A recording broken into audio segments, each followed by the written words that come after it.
The Marathon Project is back, and this time it's bigger, bolder, and built to help runners fly.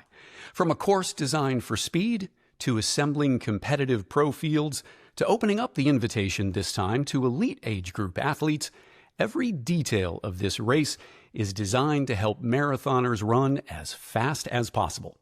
And at the center of it all is the co-founder and CEO who brought this race to life. Welcome to Inside the Marathon Project.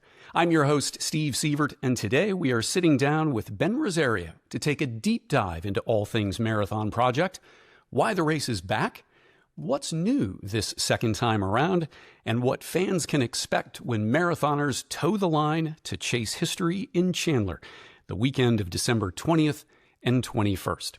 Hey, and speaking of one of those new aspects of the race, this podcast is one of them, and it's made possible in conjunction with our partners at FloTrack, the official home of the TMP podcast and broadcast. And we'll be bringing you weekly episodes to take you inside the race leading up to race weekend. Ben, you and I have been talking about this podcast for a while now. I know both of us are eager to get started, so it is great to see you as we kick off here for episode number 1. How are you doing?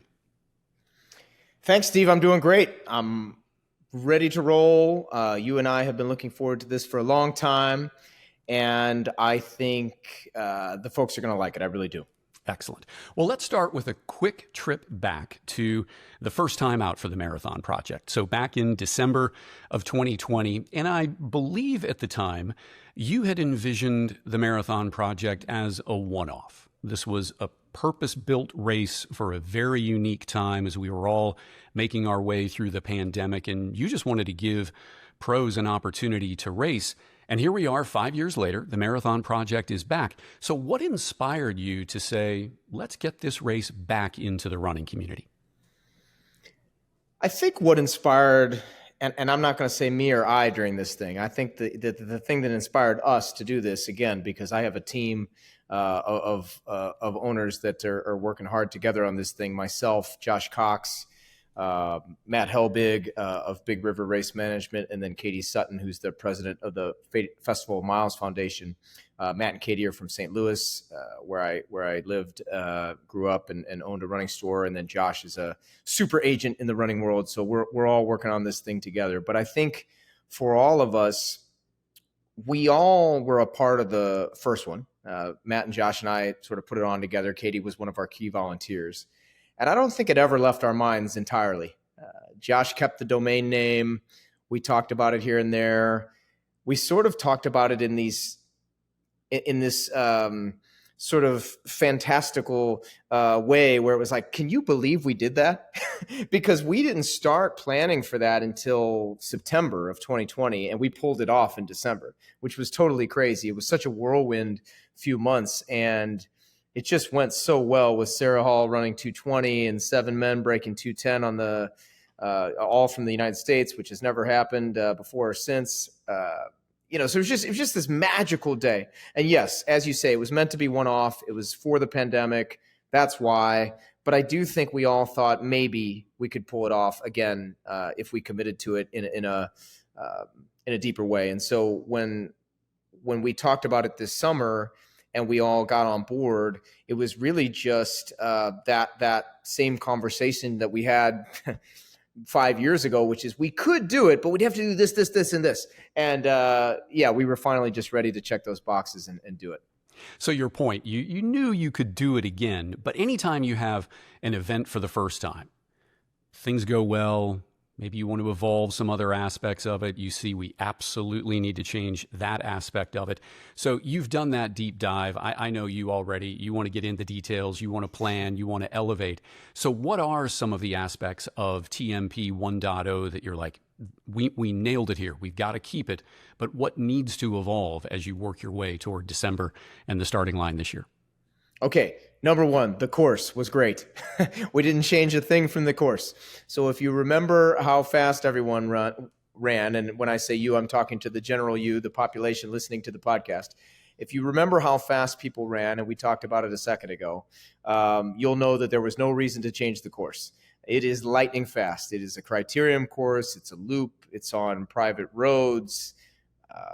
It's perfect for running fast for so many reasons. Not only the fact that it's flat, but the fact that there's a lot of energy because it all takes place in a fairly small area. So the fans are right up on top of you. We experienced that in 2020, even with the few people that we had on the course because of the protocols. There was sort of an inherent atmosphere because of the nature of the course. So that wasn't going to change. That was number one. And then the big thing that needed to change was we needed to open it up to more people. So the simplest way to answer that is we were going to keep the course the same, and we were going to give more people the opportunity to do what those folks had the opportunity to do back in 2020. If you do a quick search, you land on something like 1,100 marathons over the course of a year in the United States. So you could make a case that does the world or does the U.S. really need another marathon? But this race is unique in terms of how you've set it up. You've mentioned some of the aspects of it already. So how do you see maybe this year and then down the road as the marathon project evolves, this race fitting into the fabric of what is already an incredibly robust marathon calendar here in the U.S.? Yeah, it's a great question. I see it as a part of that landscape. Not something that's going to change the landscape, nor should it. We felt like, and look, I've started a lot of different businesses and different ventures during my 20 plus years in the industry. We all feel like everybody involved in TMP feels like this isn't something that's trying to go up against other marathons, those other 1,100 marathons. We're trying to be unique.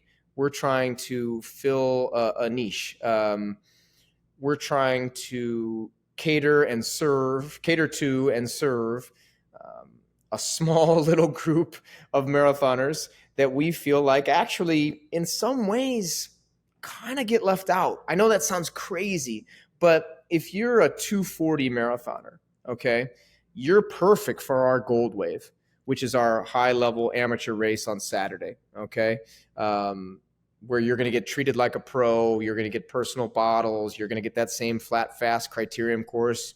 You never get to run on a criterium course, right? You're going to get a small field, just like the pro races have. You're going to get an indoor warm-up area. You're going to get all these things, right? All these wonderful amenities. Well, if you're running 240 at most of those 1,100 marathons around the U.S., there's nobody around you. Whereas here, we're going to have a pace group for you. You're going to have a bunch of other athletes at your same level. And yes, there are a few marathons that have some depth to them for sure, like the majors, the Bostons, the Chicagos, the New Yorks, and some of the faster marathons for sure. But they also have to take care of 20, 30, 40,000 other people, whereas we're just taking care of these few hundred people that are running this race. And so you really get the royal treatment. And it's a long-winded answer, but it's basically saying that, hey, we're different than those 1,100, and we're not trying to be those 1,100. That's not who we are. We're not trying to be everything to everybody. We're trying to be very specific, very purposeful in what we're doing. And yes, it is different, but we feel like it can be a part of the landscape, that overall landscape that you mentioned. And what you're doing for those elite age group athletes, that 240 runner that you mentioned a minute ago, I mean, that is a unique experience that runner is going to have in this race, because essentially they're going to be treated like a pro. And to your point, that's not something that they're going to get at other races. Tell us a little bit more about what's planned for those Gold Wave athletes and how you're trying to make the experience truly unique for that elite age grouper. Yeah, I guess let's just start at the beginning, right? So let's take you through the process. So if you're trying to apply for this race, which we encourage you to do if you're listening, you can go to our website. It's got all the information on there, but you apply. So you don't just register, you apply. And we're accepting people essentially who've run under 330. And that's men or women, any age, right? Which is different. It's not an age group race. It's an overall race. And so let's say you apply and you've run 3:10 for the marathon. And we look at your application. We check that your time is legitimate and we verify it. And we accept your entry, okay? Then you get an email from me, from the race director, or the CEO, I guess, in this case, that welcomes you to the race. I introduced you to Katie Sutton, who I mentioned earlier, who's our one of our owners, but also the director of athlete experience for the event. You have our emails. You can email us personally throughout the process as you're getting ready. You then have the ability to click on a simple link and book yourself a room at the Sheraton Grand Hotel at Wild Horse Pass, which is a beautiful resort hotel, a half mile from the start finish, for $179 a night, trying to make your experience as close to, from a lodging perspective, as close to the pro experience as possible. And guess what? It couldn't be more so, because that's where the pros are staying at our race. So our hotel becomes sort of like the Hilton in Manhattan becomes on New York City Marathon weekend, where all the pros and all their agents and all the business insiders are in that one place. That's what the Sheraton Grand is going to be. And because there's only, a few hundred athletes, everybody's basically going to be in the same place. All right. So now you've booked your hotel. Throughout the course of the next several months, as we get closer to the race, you're going to begin hearing from those of us at the race in a very personal way. So for example, last week, as we record this last week, I sent out a email to everybody in the Gold Wave asking them, hey, do you plan on signing up for the personal bottles program? Meaning, will you take advantage of that opportunity to have your personal bottles out on the course? And what pace group do you think you're going to join? So they're already involved in the process. These are things that happen to pros. The agents get emails, hey, what do you think the pace should be? What are you guys going to try to run? We'll bring the pacers in for you. We're doing that for the Gold Waivers. And so those answers helped us decide how many pacers to bring in for each group, and what paces do we need pacers for, or what times do we need pacers for, right? 240, 245, 250, et cetera. So then as we get closer, right, to the race itself, yes, that communication is going to continue, but then you get on site, right? So you fly into Phoenix, you get to the hotel. Now you've got this super cool sort of intimate venue where everything's right there. So you can walk from the Sheraton Grand over to the Rawhide Event Center, where the expo is going to be on Friday, and you're a part of things. So you're going to be able to drop off your personal bottles. You're going to be able to attend the press conference with the pros, which is going to be on Friday, which is normally off limits, right? You're going to be able to interact with your pacers and meet them the day before the race. That's pretty unique, right?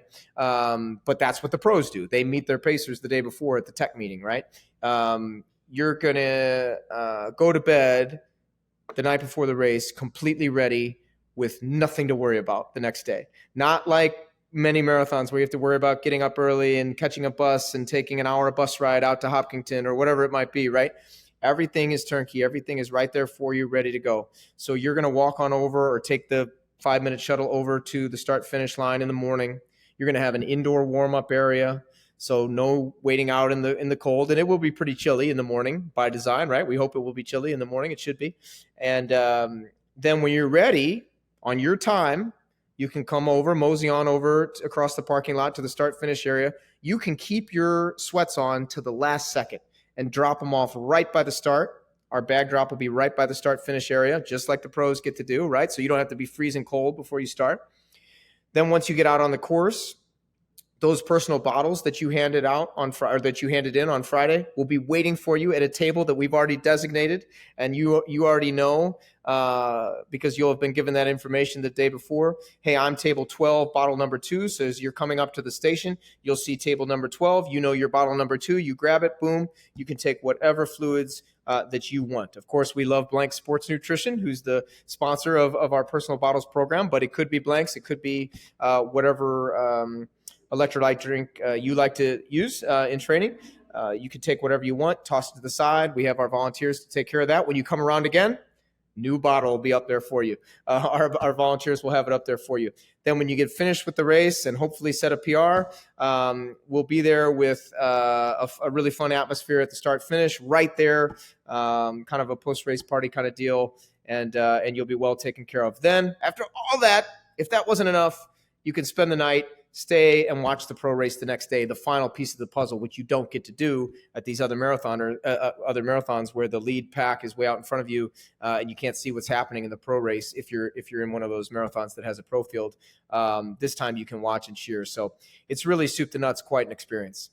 It is truly a professional runner's experience that you're delivering to the elite age group athletes.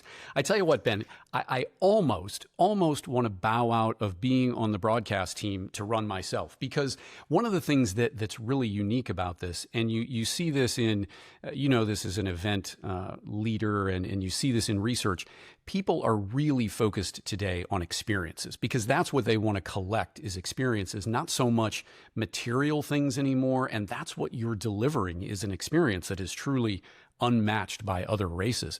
What's the response been so far to the elite age groupers, and how's registration going for the Gold Wave? Yeah, so far so good. I mean, we'll take up to 1,000.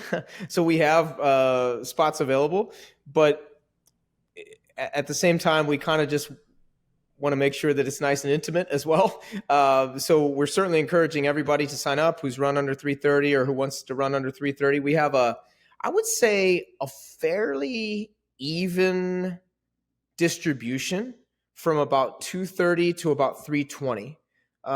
We have a smattering of people between 2:20 and 2:30, enough that it's going to be really fast up front. I expect the winner will be in the low 2:20s in the Gold Wave.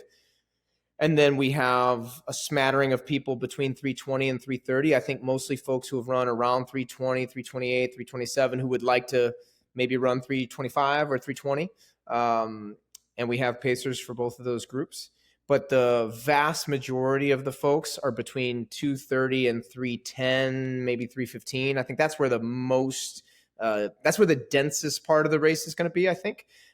So yeah, really happy with that. There was a ton of signups right away, and then they've just been coming in ever since. I'm just sending out a few emails each week. So no, we're excited about where that's at. And then the pro fields are really good as well. I know we'll get into that, but the men's pro race is just about sold out. And then we do have some spots available in the women's race, and we feel confident about filling those here over the next few weeks.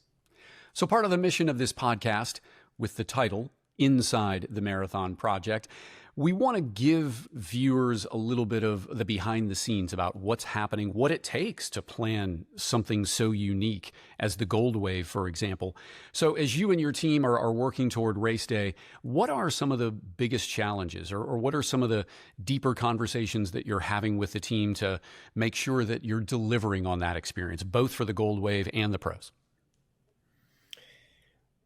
Well, I meet with Katie, who I've mentioned a couple times every week on the phone, and we go over all the logistics. And so, gosh, I don't know how much of a deep dive I should go here. I mean, we're talking about what to order for the swag bag,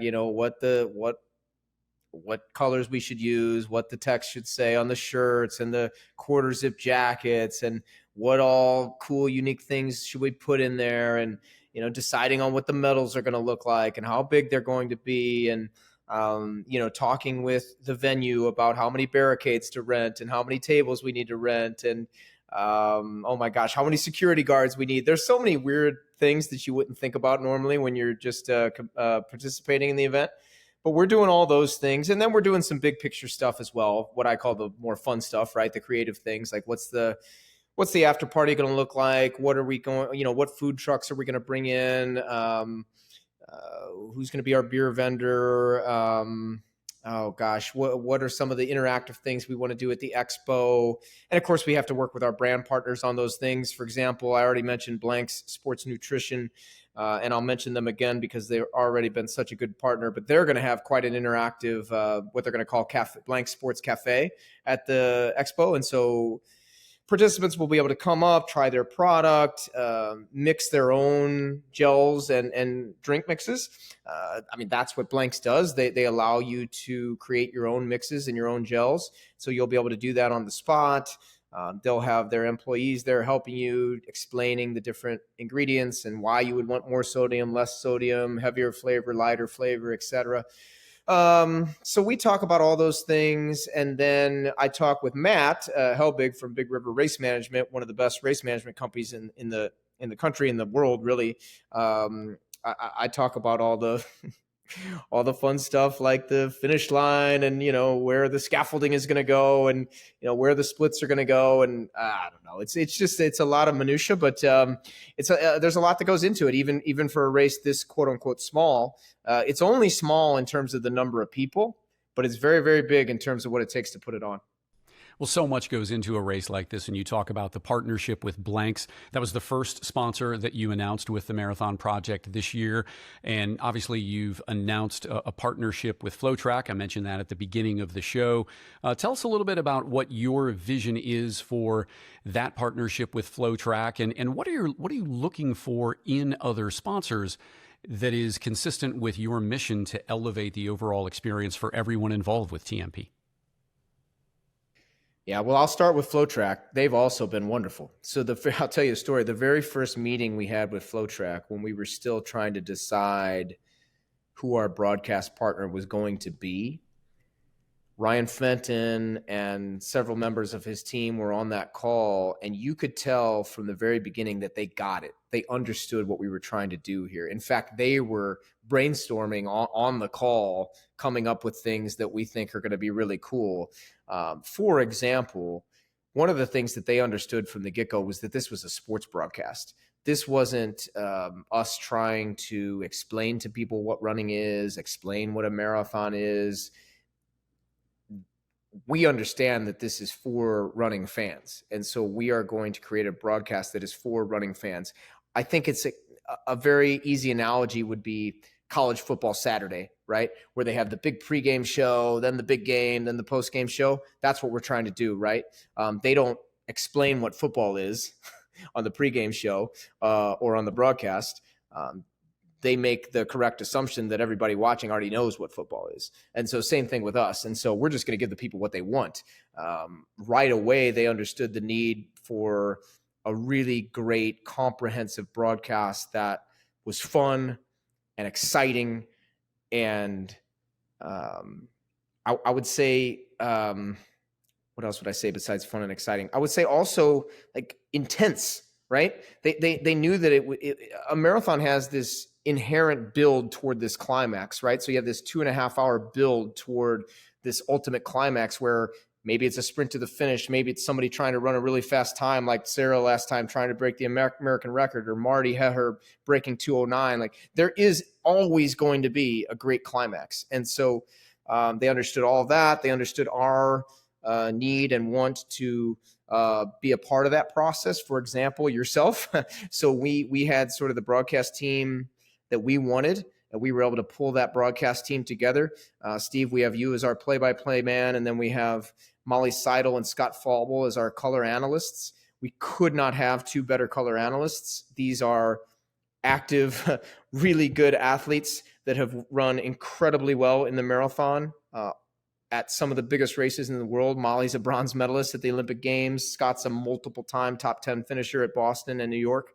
So they're going to be giving their analysis throughout the race.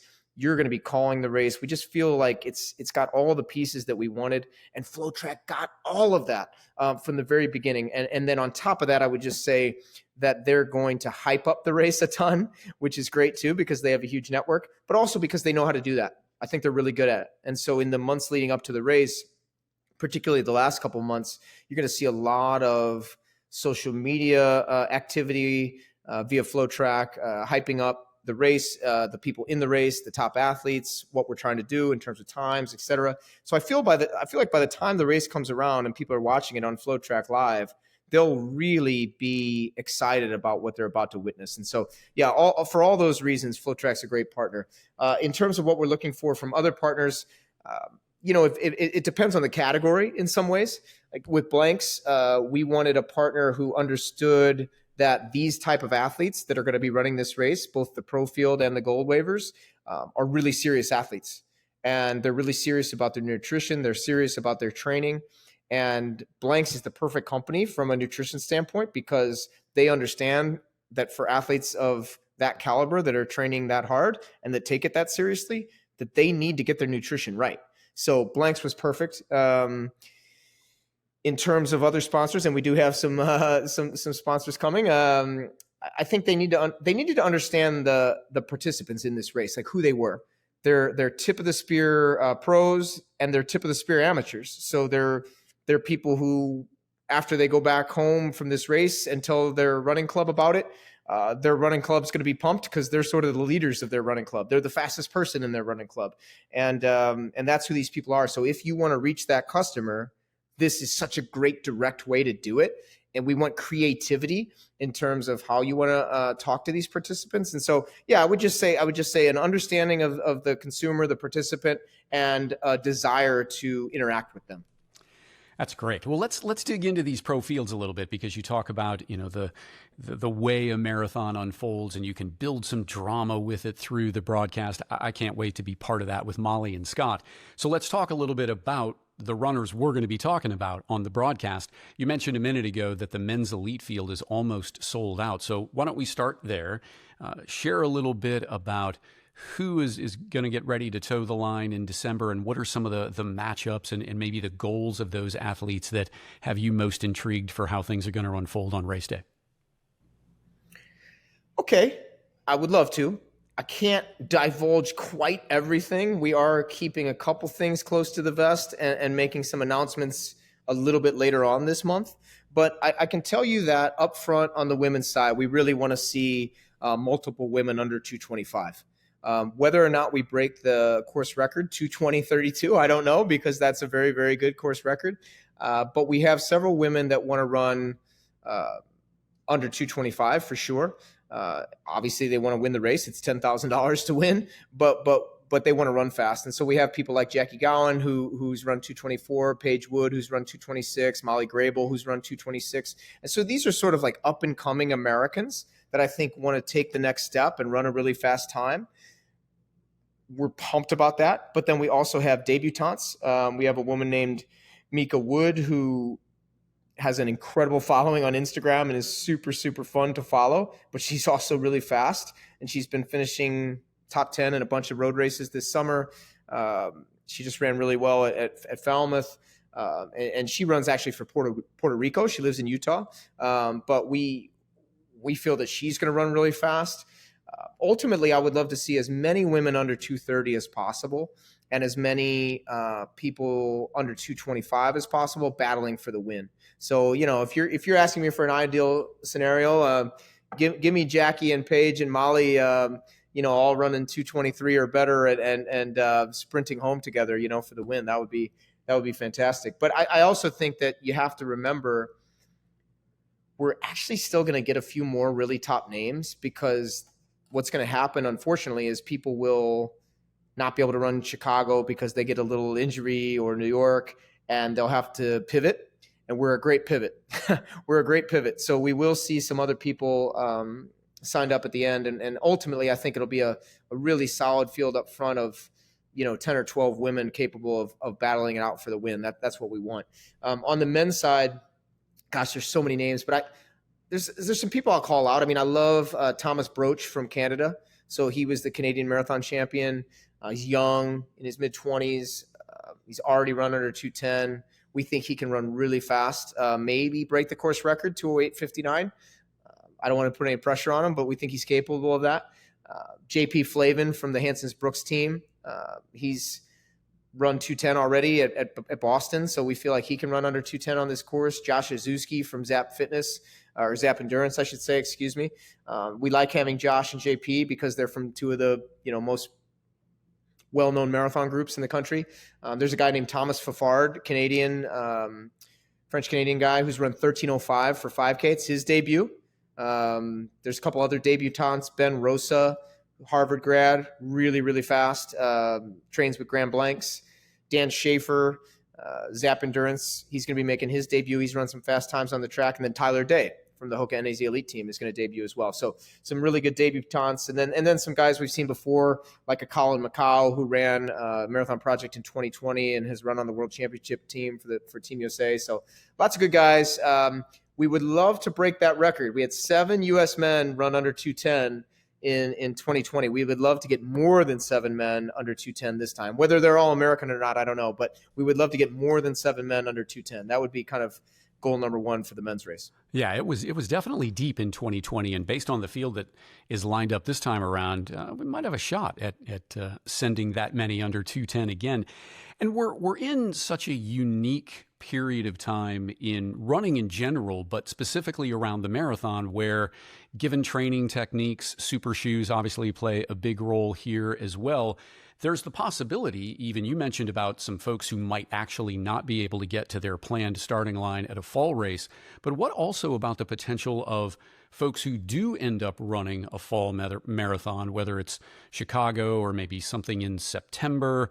New York's probably a little close to the marathon project, but do you think there will be the potential of some folks doubling back in the marathon project, because that's kind of what folks are doing these days, at least in certain circumstances? They're trying to put marathons back to back. Yeah, we already have some people I know are doing that very thing, but we see Berlin and Chicago as two races where it could make sense to run those races and then come back and run our race. And we know that a few people are going to do that. It's a little harder as you get later, late October, November. But yeah, Berlin, Chicago, Twin Cities, for sure. And I think there will be some people who plan on it and plan their training that way. And then there'll be some people who run Berlin or Chicago or Twin Cities, and they say, I want another crack at it, and I can't wait, and I want to do a marathon project. And that's fine too, and we'll take those folks. So I think you bring up a good point, and I do think it's easier today than it was years ago because of the super shoes. Well, the Olympic marathon trial standards are out, announced earlier this year. Did that lead to any additional interest? Maybe some of those runners that you mentioned a minute ago that you can't talk about yet, maybe we can't name names, but did that announcement of the standards sort of juice some interest, maybe get a few more emails in your inbox from runners who are interested in trying to go fast? Because obviously that's what this course and this race is all about. It's why the men's pro race is almost sold out. So as soon as that announcement came out, we had a wave of entries for that men's race. And they weren't necessarily the people that are going for the win and the sub 210. They're the people that are trying to run 216 and hit that trial standard. So when the trial standard came out, we got a lot of men that are right in that range. And then we got a lot of women that are in that 237 range. And actually, I want to say to any women listening that want to run 237, this is my pitch. We have already confirmed 5 male pacers for the 237 group. So we are going to have 5 men leading you through 26 miles. Maybe they won't all go 26, but they'll all go at least 30K. Some of them will go all 26 at 237 pace on the flattest, fastest course you could imagine. Criterium course, your friends and family, your coach can see you 12 times, even if they just stay in one place. So I would humbly say that that this is the best place to hit the trial standard. And if you're listening, I would love to have you sign up to run. But yeah, in terms of that trial standard, I think the window opening when it did was big for us. And then I'll tell you 2 more things. The race next year, 2026, if we could already look ahead, is going to be crazy because everybody's going to want to hit the trial standard there. And then 27 is going to be last chance because the Olympic marathon trials will be held in late March in 2028. And so late December really is your last big chance to do it. So yeah, we're excited for this year and the next 2 years in terms of helping as many people as we possibly can to get that trial standard. 5 pacers for the women through, what'd you say, 30K? I mean, that's huge. I mean, that is absolutely huge. They could turn their mind off for the majority of the race, follow those pacers, and then let the racing really get down to it in those last miles. So that's a good segue into the next topic. So pacing in general, I think that's just a fascinating topic. So take us inside that process a little bit. What do you look for in a pacer? Do you have just an entry in your contacts that says pacers, and then you have a list of names? I mean, how exactly does that work? Because it's kind of a unique role that these men and women have in terms of pacing. Take us inside a little bit about how you're lining these pacers up to be on the race course.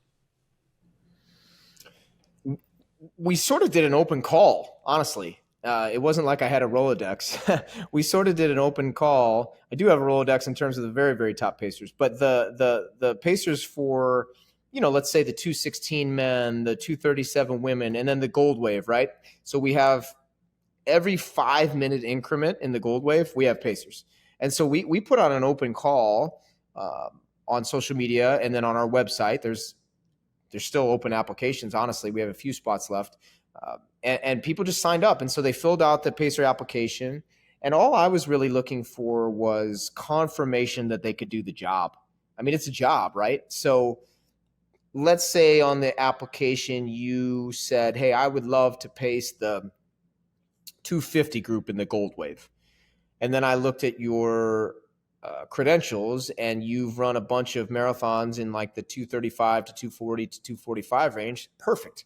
Because for you, running 250 pace should be pretty smooth and easy. We know that you can go the distance. You've just finished a bunch of marathons over the last 3 to 5 years. You're hired, right?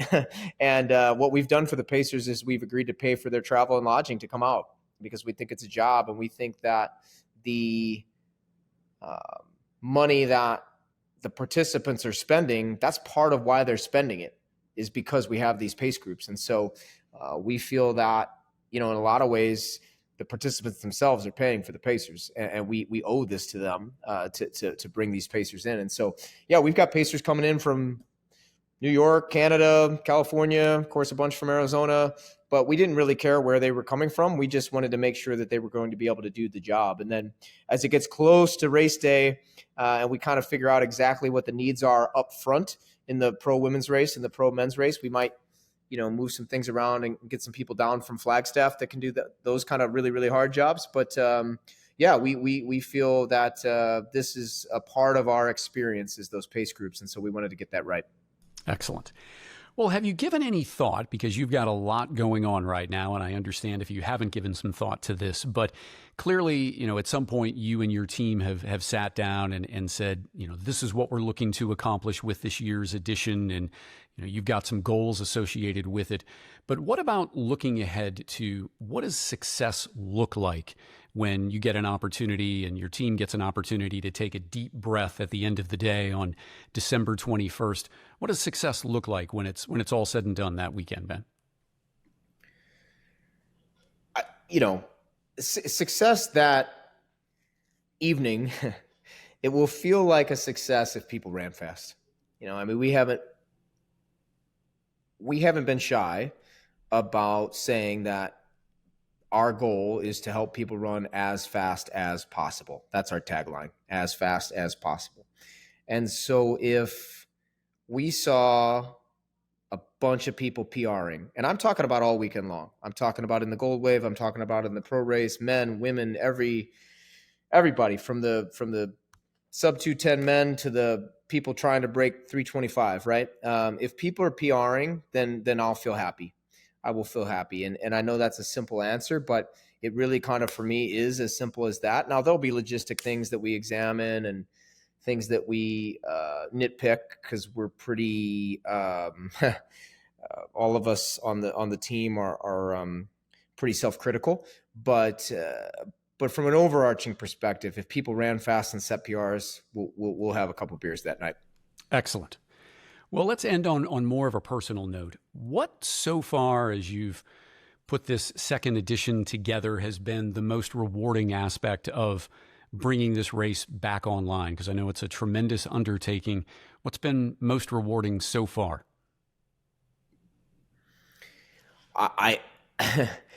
You did give, we can tell people, you did prep me for some of these questions. So I did know some of these things were coming. This probably was the toughest, because it's kind of evolving. It's evolving as each day goes by. I'm really happy to be involved on the event side again. So I've put on a lot of events over the years.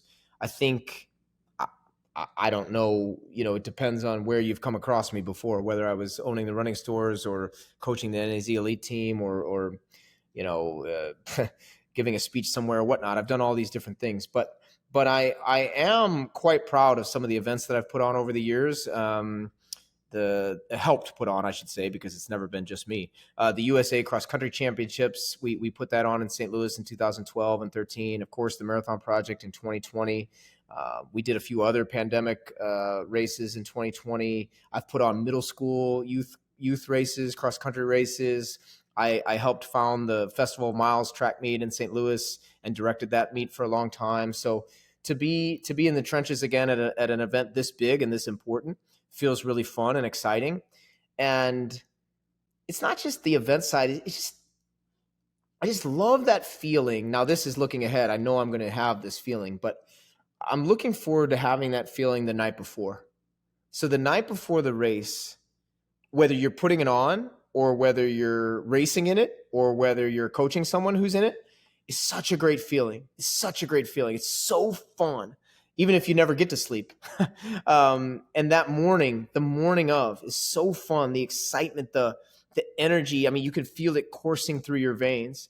And as we get closer and closer to race day, I know it's, only September right now, but I can already start to feel that feeling. I can already start to kind of imagine that feeling when I'm out there on site in December. And I think that's what I'm most looking forward to, is that adrenaline rush again. It's been a little while for me for various reasons. I've kind of taken some time away, but I'm excited to have that feeling again. Well, thanks for sharing that. I know I might have prepped you for that question, but didn't want to get too personal, but I felt like that was something great to share with our audience. Well, episode number 1 of Inside the Marathon Project is now officially in the books, but this is just the beginning. We have 15 weeks of conversations leading into race weekend in Chandler, Arizona. Again, that's December 20th and 21st. We'll probably get Ben back on here again as things unfold toward race day to talk with him, give us some updates. We're going to be talking with some of those pacers that we mentioned a minute ago. I'm personally fascinated by that role. And of course, we're going to be talking to some of the athletes, and not just the athletes who are getting ready to toe the line in December, but we also have lined up the reigning Marathon Project women's champion, Sarah Hall. Can't wait to talk with her and relive some of those moments, that scorching race that she had in Chandler back 5 years ago. We have Rory Linkletter, who ran the 2020 Marathon Project, and you talk about a marathoner who's had a heck of a 2025. Rory's in that category, so we have him lined up. And Ben mentioned JP Flavin, one of the favorites potentially on the men's side. We're going to talk with him as well about his training, his preparation, and why he has signed up for the Marathon Project. So a lot to come in collaboration with our partners at FloTrack over the next 15 weeks, and we certainly hope you can join us along the way on the journey to the Marathon Project. It is one race, one project, one pursuit. We'll talk to you again next week on Inside the Marathon Project.